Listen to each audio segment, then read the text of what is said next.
Hi guys, today I'm going to talk about a book written by Eric Snowden, Permanent Record.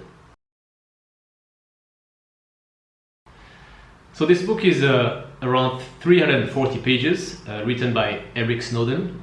Eric Snowden, I think everybody knows, he's a whistleblower wanted by the US government because he unveiled a mass surveillance program while he was working in the NSA.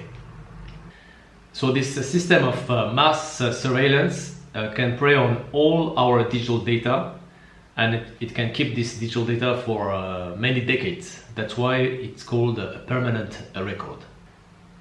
And in order to unveil this system, he had to flee to Hong Kong to meet with a journalist there to explain about this system and what the US government was doing, looking in everybody's mobile phone, even some government people from other countries, they were spied by this system. So the journalist met him in a Hong Kong hotel where he unveiled the full system, and later on the local press, they identified the hotel where he was living, and he was in danger because the US government was gonna go and take him. So two lawyers helped him out to go from another path from the hotel to flee the hotel, and they helped him to stay in one apartment where there were some refugees sleeping there. And those people helped him for a few days, gave him food, let him wash, take shower, etc. Even those people were very poor, they still thought that they had to help him as a human being. And he stayed with them for some time.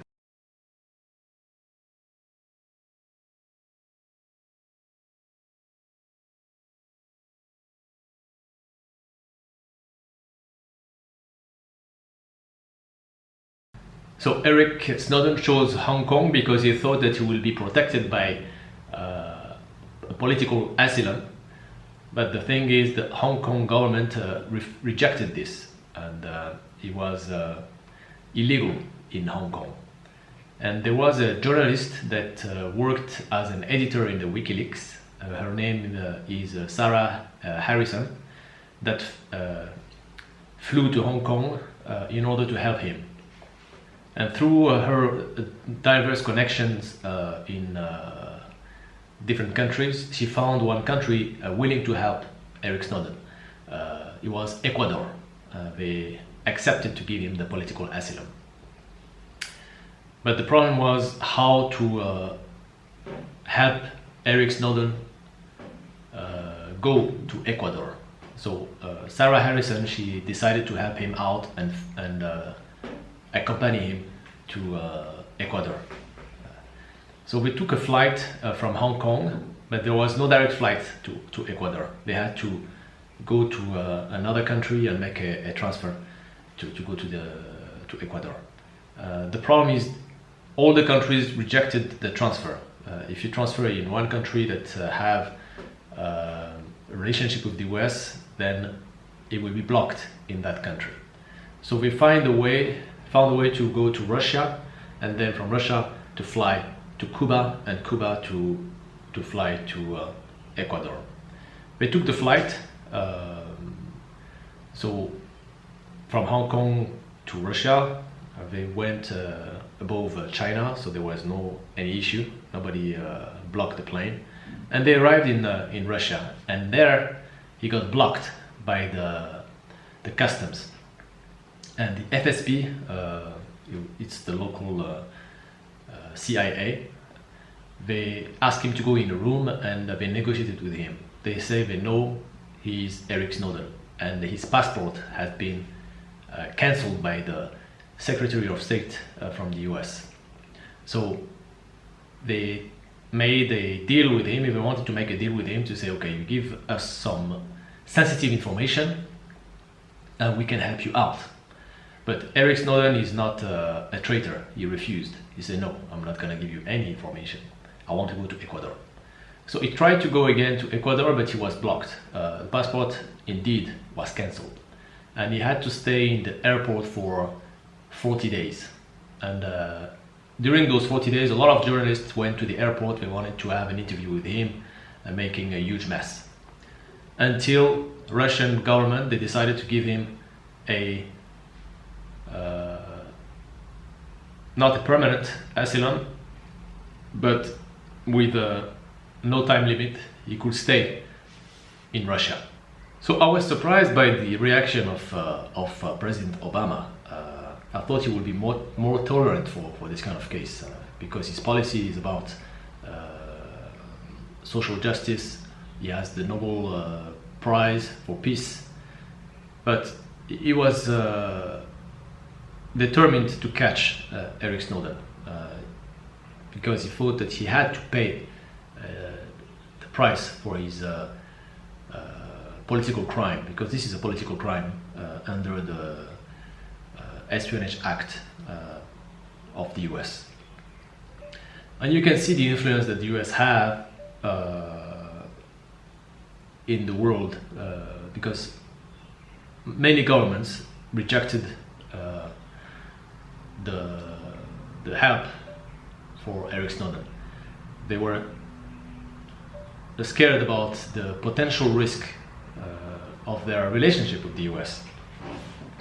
They feel for him, but nobody helped him.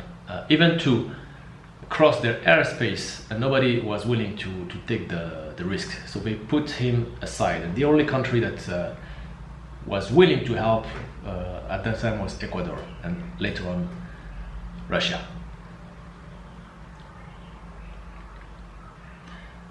And you can see also that they have a secret private fleet of planes throughout the world with the sole purpose of kidnapping and extradite people to bring them back to face justice in the US. So what he unveils today looks for us as something normal. We all know that the governments, they have the ability to check all our digital data throughout our computers, our mobile phone, in the cloud. We have the systems, we have the know-how, we have all those satellites, the cameras, microphones everywhere.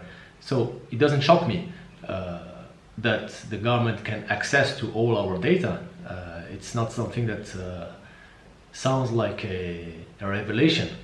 So what he exposed today sounds like something normal to most of the people, especially here living in China. I think this is just a normal thing, nothing to be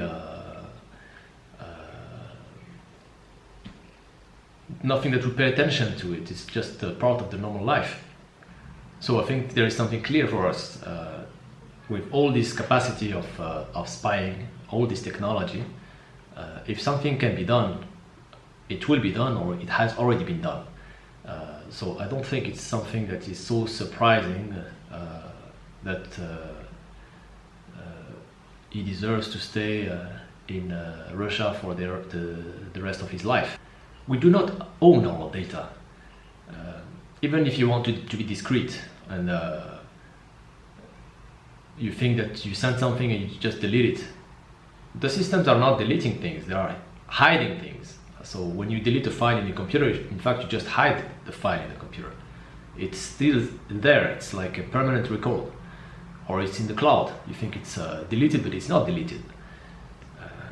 So the mobile phone, we know that everything you speak, everything you write, the picture you're taking, your location, all this data is sent to some cells, some cellular towers.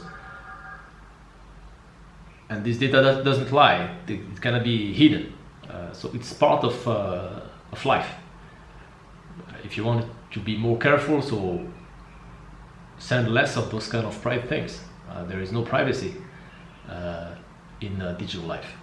So the scary thing is, with all this digital data that we are sharing through our mobile phones, our location, our text, our messages, pictures, our phone conversations, plus the cameras in the street, the microphones in the street, when you combine everything, I think in the future there will be an AI that will control our movement, everything. So for example, if you cross the street when the light is red, you might receive a penalty automatically deducted from your bank account. The justice will be automatic from the AI. And that's the scary part of this lack of privacy and lack of control on our own private data.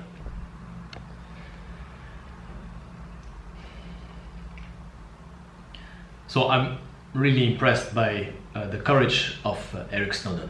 He sacrificed his life in order to tell the truth, in order to protect people's privacy.